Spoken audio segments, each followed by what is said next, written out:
Welcome to a beautiful day on the trail. I'm going to do some trail maintenance on a very cold Alaskan winter day. Probably 15 degrees, not super cold, but very cold. 15 degrees Fahrenheit. Frosty. The sun's coming up behind me, or behind the rig over there.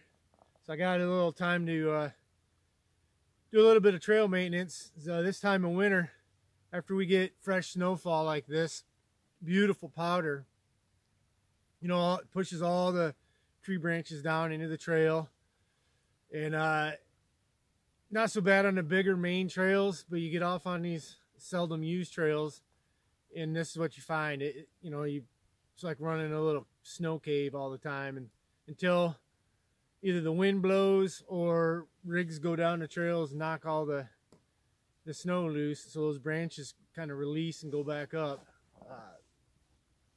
It's kind of tough going if you're the first rig, So the other thing that happens, trees fall down, get a little bit of wind or heavy snow load. And here recently I had a lot of spruce beetles go through this valley and just absolutely wipe out the spruce trees. So every trail, there's spruce trees everywhere that are dead. And this is something we're going to have to deal with for the next, who knows, 5-10 years of big spruce trees falling down across the trails.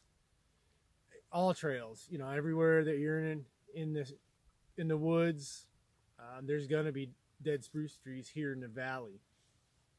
So you got to deal with it. And, you got to break out the chainsaw. You got to get out the axe. You got to do a little maintenance. And I was out here a few days ago, had to rescue a samurai further down this trail that tipped over. And kind of noticed this tree was here, so we had to go around it. And I think there's a couple more further on that might be down. So this is a fun little trail, so I thought I'd spend an hour or two out here kind of clearing it up. So, if we get more snow, I don't have to do it when I'm standing waist deep in the snow. Figured I'd do it now. But I want to talk kind of good trail tools to have, especially in the winter. Or, year round if you're doing trail maintenance. But especially in the winter with the down trees and all the branches in the way. You want to have a good quality axe. Not just, some hardware store one, that's dull. You want to have a good quality one, something that'll keep an edge, something you can do good work with. This is an Oshkosh out of Germany. You can get these here in the United States. They're not that hard to get. Excellent axe. A little heavy. This isn't a backpacking type tool. It's not really a bushcraft type tool. A little too heavy to be carrying, walking around in the woods. But I'm not walking, I'm off-road craft, if we will. I have a little more room in the vehicle. I can carry a little more heavy duty gear, so I choose a full-size heavy duty axe. Keep it sharp, keep it ready to go. Make your own leather case for it. Something that protects the head. Boom. The other thing I want to touch on real quick before I get cutting. Chainsaw. Get yourself a nice little mid-size or, an arborist saw. If you can find them for a good price. But a good mid-size. This is a Home-Lite Super 2. Screaming little saws. You bash out the baffle plates, you open them up, they scream. Same thing, keep it sharp. Carry some extra fuel. Carry some extra chain oil. And you'll be good to go on days like this if you're trying to go anywhere on the trail and you run into this type of mess. You can kind of deal with it. Use your your off-road craft, tools and implements, and experience, and you know, clear some of this stuff out. So the next group, the next guy that comes in here, the next people that come in here, you know, whether or not they're in a rig, any type of users, if they're hiking, if they're on mountain bikes, doesn't matter. You know, they're gonna appreciate having a nicer, cleaned up trail. And here you got a helicopter going over.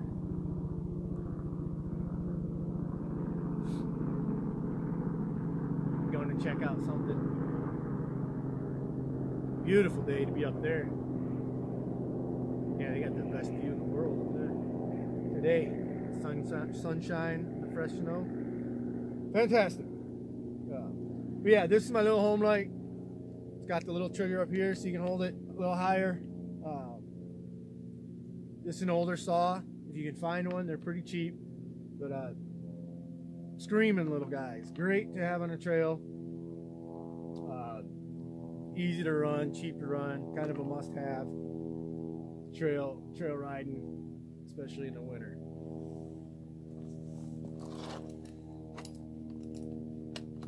Then go get some fire hose and some leather. Make your own bar cover for it. All right, I'm gonna get busy. Get to work. Chop this tree. Enjoy the winter wonderland that is Alaska.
All right, we made short work of that. On to the next one. Give you a quick shot of the Defender 90 in the snow. Had to go through some kind of small water holes, mud holes, breaking through the ice pretty good. Ice isn't froze solid enough to drive across. Of course, you're gonna break through and gotta kind of push it out of the way, get it broke up. But that's what wheeling's about.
And there's another one.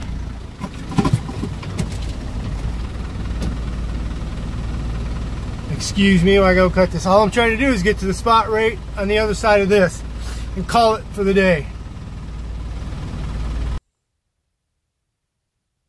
All right, we got some success for now. Made it to pretty much where I wanted to be today. There's that starts to go uphill quite a bit, series of hills. There might be a couple trees across the trail up there. I'll save that for another day. As you can see, I'm running out of daylight. Missing a fantastic sunset. You can kind of see it through the woods, through the trees. There's the Defender 90. Covered with snow. Every branch hanging over, every tree just knocking snow down. Every 10 feet, snow just falling down. So I'll get it cleaned off, and a lot more trees down than what I thought. There's that one right there. You know, and they're all spruce. They're all dead.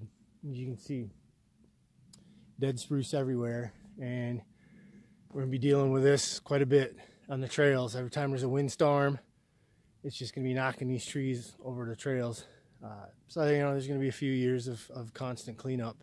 But get out in it, play in the snow, do a little bit of work, and keep these trails open, keep them, you know, semi-fun for everyone. This one's a little difficult today, just dealing with all the snow and the visibility. Half time I couldn't see where the trail's at because of all the snow coming down. But I'm happy. A few hours of work. I'll get that thing cleaned off, situate some gear, and head on out. And here's one little thing I want to point out. Get off the trails. Mud, ice, everything just packed in there. So, you know, when you get back to the trailhead, before you go flying down the road or flying down the highway, take a few minutes to knock some of that ice off, especially around the brakes, you know, and slowly move back and forth, you know, and get those brakes working before you go 50 miles an hour down the road. You know, because there's so much ice and mud built up in there, I probably won't have any brakes at all, you know, until I get back to the trailhead and kind of knock some of that off. You know, and when it gets this temperature, that's what you're constantly dealing with, the stuff icing up. And the ice coming through a couple of those holes back there, big chunks of ice. You know, I wish another bigger truck had been through here and busted some of that up before I have to come through it. But, you know, I hate messing with breaking through ice.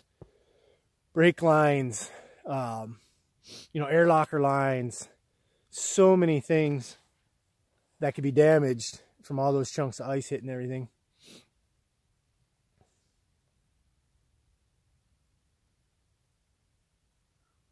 All right, everyone enjoy yourselves and see you on the trail.